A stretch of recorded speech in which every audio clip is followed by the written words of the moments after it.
Hello, friends. Welcome to Bedtime Stories with Miss Jill. And I'm so glad you're here tonight. I hope you have a stuffed animal friend to join us.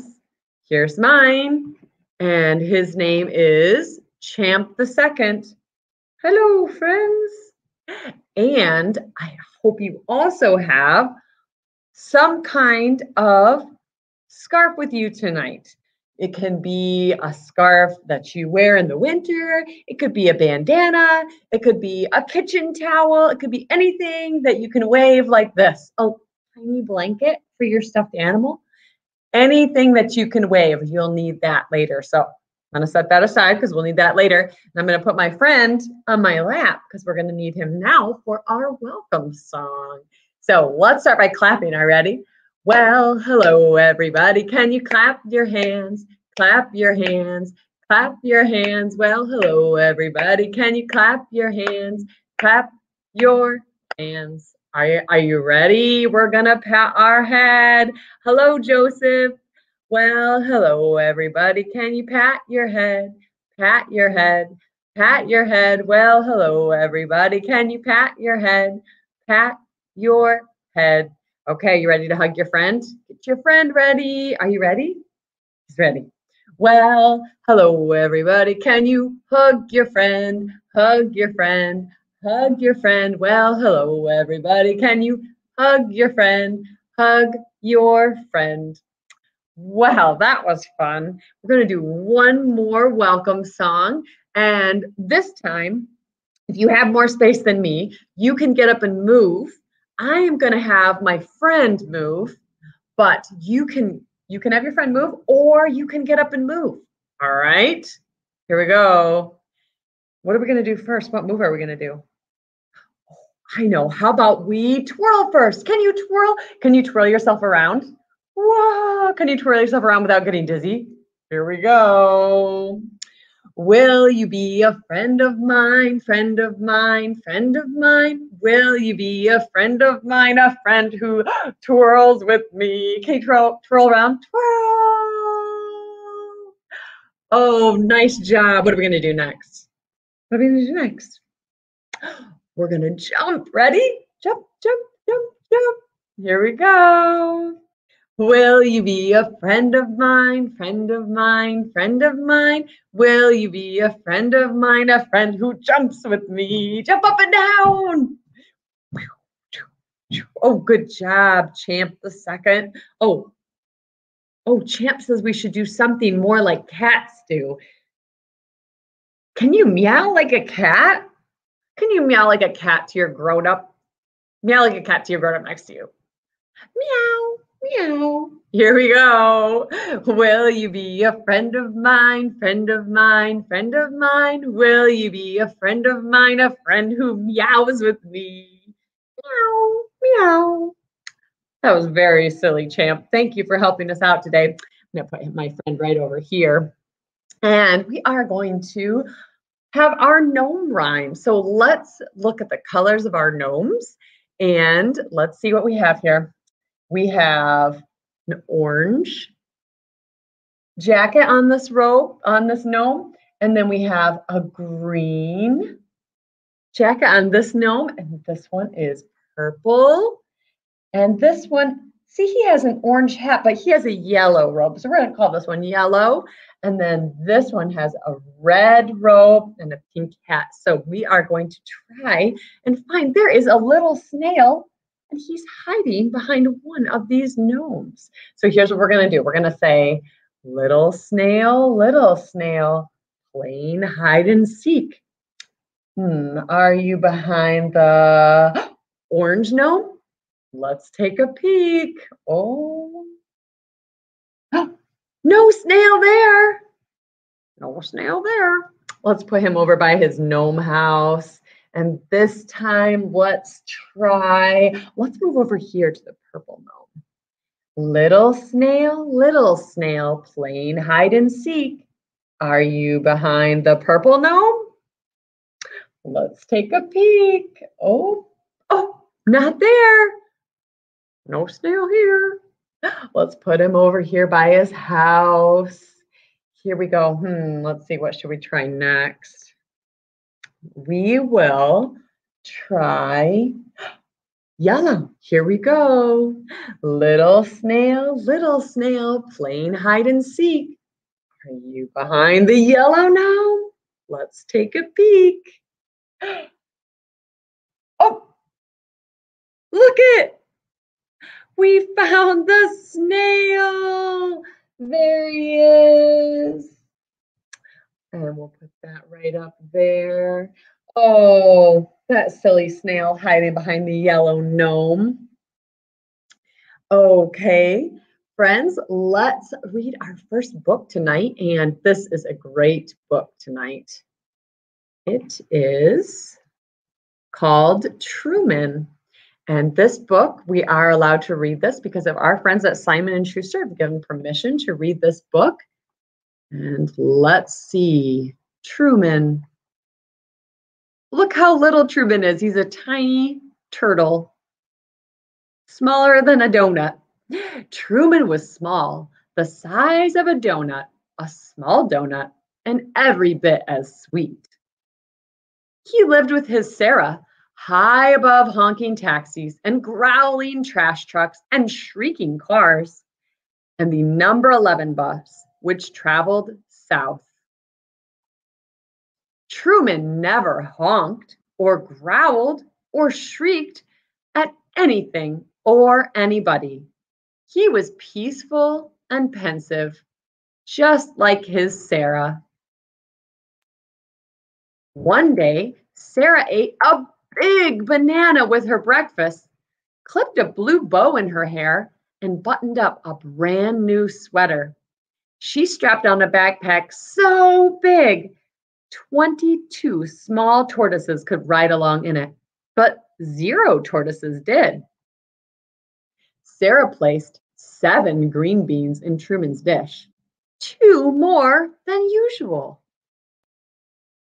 She kissed her finger and touched it to his shell and whispered, "Be brave." Then she left. Not to worry, she'd left before and she'd always returned. But this time, that backpack was particularly big, and Sarah looked particularly pensive, and that banana, and that bow. And let's not forget about those extra beans. That's when Truman saw something he'd never seen before. Sarah boarding the number 11 bus and going south. The bus roared away. Truman waited for Sarah to return. He waited and waited. He waited 1,000 hours, tortoise hours that is, until he could wait no longer. He would go after his Sarah. He would catch the number 11 south, even amid the honking and the growling and the shrieking, even if it seemed impossible. Bonk. Uh-oh, look at Truman is in a cage. That's when he noticed the rocks, 3 rocks that had always been there. Ordinary rocks that now seemed extraordinary. But what did he do? He climbed those rocks, and the arm of the couch, and the pillow propped just right, and that tall, tall boot, and the rug, that glorious, endless rug. Without Sarah, their home seemed vast and uncharted and unsettling. Imagine what your home would be like if you were just teeny tiny, the size of a donut. Your toys would seem very big. Truly unsettling. Oh, those toys look scary. Poor Truman. But perhaps most unsettling was that Truman could no longer see the taxis or the trash trucks or the cars or the number 11 bus. Which way was south anyway? Now the sun hung low like Truman's head and heart. just then, and then, vroom, screech, whish, up floors and underneath doors, Truman heard it. A bus! It was time to catch the number 11 South.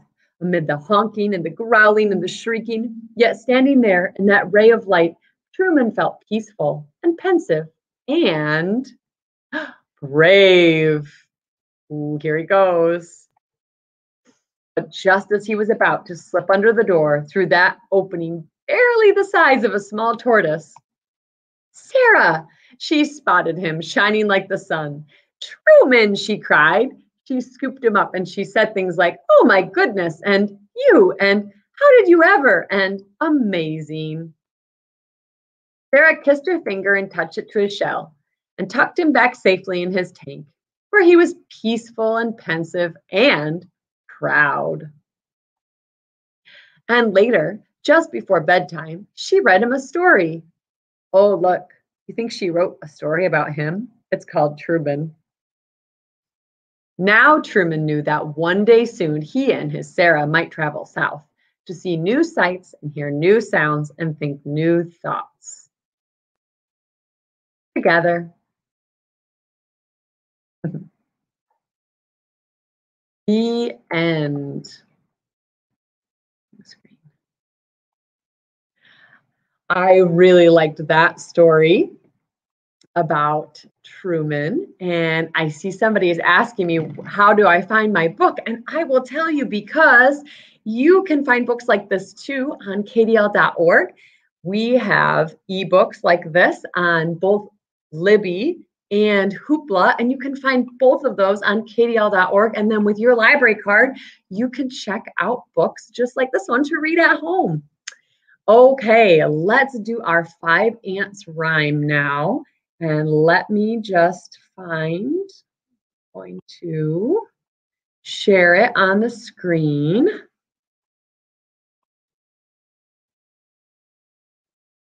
And we'll share it like this so you can see us both. Here we go. Can you get, oh, wrong side. Can you get your 5 fingers up like this and let's count them. Ready? 1, 2, 3, 4, 5. We're going to pretend our fingers are 5 hungry ants. Here we go. 5 hungry ants marching in a line. They came upon a picnic where they could dine.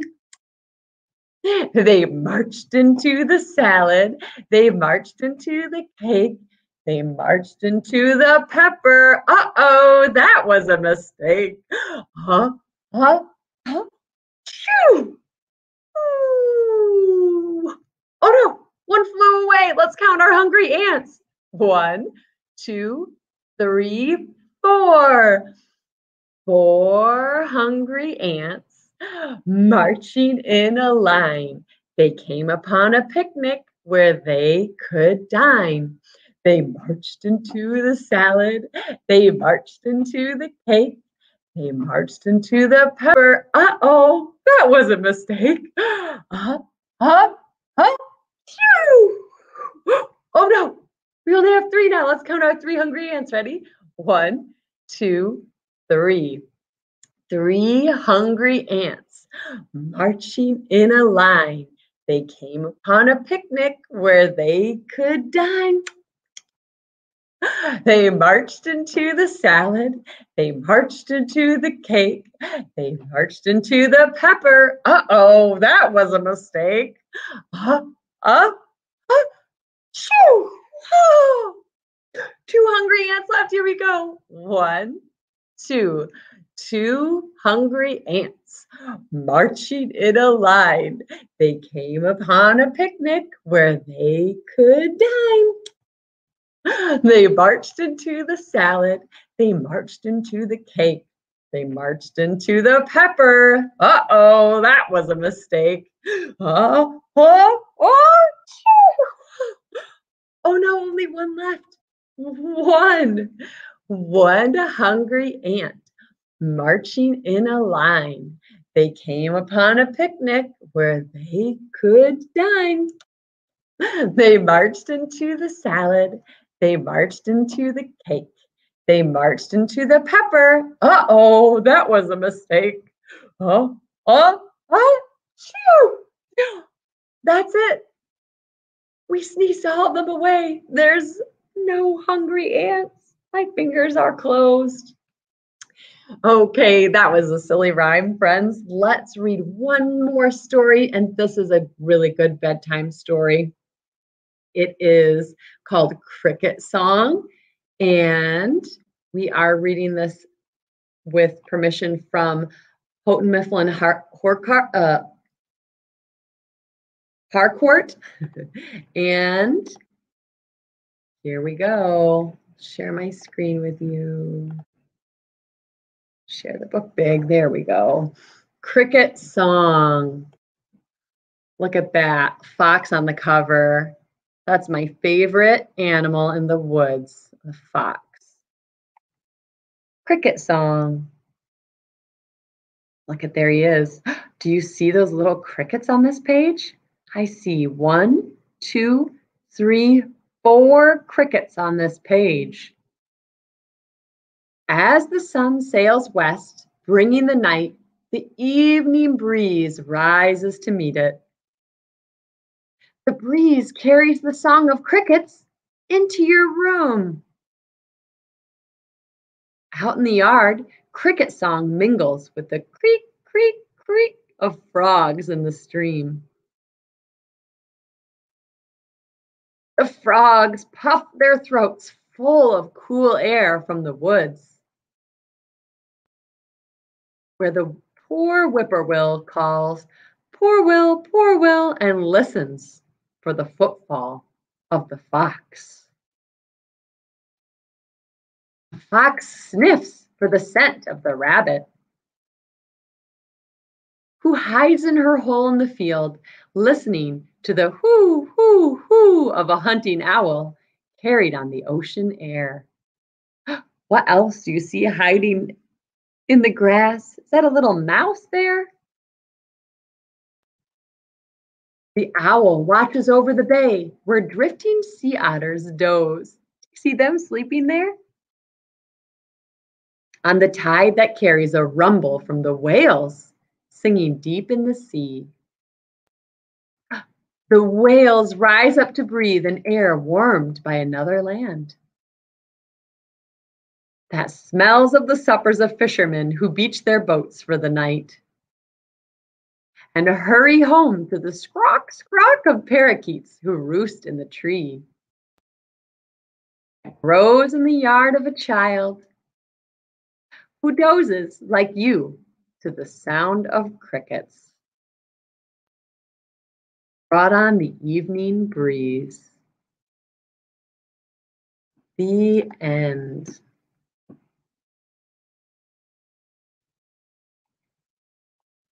Okay. Well, friends, now we are going to need your scarf. Do you have that? Okay, we have a new rhyme with our scarves this week. I love this one. This is one of my favorite scarf rhymes. I think it is actually my very favorite scarf rhyme because at the end of this rhyme, we get to take our scarves and throw them in the air. And that's my favorite thing to do. So let's practice that right now before we do our rhyme. Are you ready? Get your scarf. Are you ready? Throw it in the air. Okay, try it one more time. Ready? It's my favorite thing. It's a lot more fun if we're all in the room doing it together and they're all in the air together, but we're just going to have to pretend that we can see each other throwing it in the air together. Are you ready? Here we go. I'm pretending that I can see all of you out there. Here we go. Yay! Okay, here we go. So we're going to pretend we're making popcorn. So can you put your arm out like this and you're going to hold on to your big pot of popcorn and then put your hand up in the air with your scarf and that's your popcorn kernels in your hand. You ready? Pop, pop, pop. Put the corn in the pot. Pop, pop, pop. Shake it till it's hot. Pop, pop, pop. Lift the lid and what have you got? Popcorn! Good job. Oh man, that's so much fun. Here we go. We're going to do it again. Are you ready? Get your pot of popcorn ready. Does this make you a little bit hungry for a bedtime snack of popcorn? Because it does for me. I'm ready. Here we go. Get our popcorn ready. Pop, pop, pop. Put the corn in the pot. Pop, pop, pop. Shake it till it's hot. Pop, pop, pop. Lift the lid, and what have you got? Popcorn! Good job. Okay, friends, we have one more thing to do, and it is to sing our goodbye song. Goodbye, friends. But before we do that, I want to remind you that you can find all of our streaming story times, and we have some other fun events. We have some book talks online and some other things that you can find. You can find all of that information on our KDL Facebook page or on our website, kdl.org, and then you can see all of the events that are happening. And I'll be back here next Thursday night at 7 o'clock to do evening story time with you. And let's say goodbye. Before we do that, we need to learn a little sign language. Here we go. First is easy. Goodbye. You know that already. Good job. And then we need to learn friends. So here's what you do. Put two friends out like this. Give them a hug like this. Give them a hug like this. Okay, here we go. Goodbye, friends. Goodbye, friends. Goodbye, friends. It's time to say goodbye. Goodbye, friends. Goodbye, friends. Goodbye, friends. It's time to say goodbye. Good night, friends, and I will see you next week.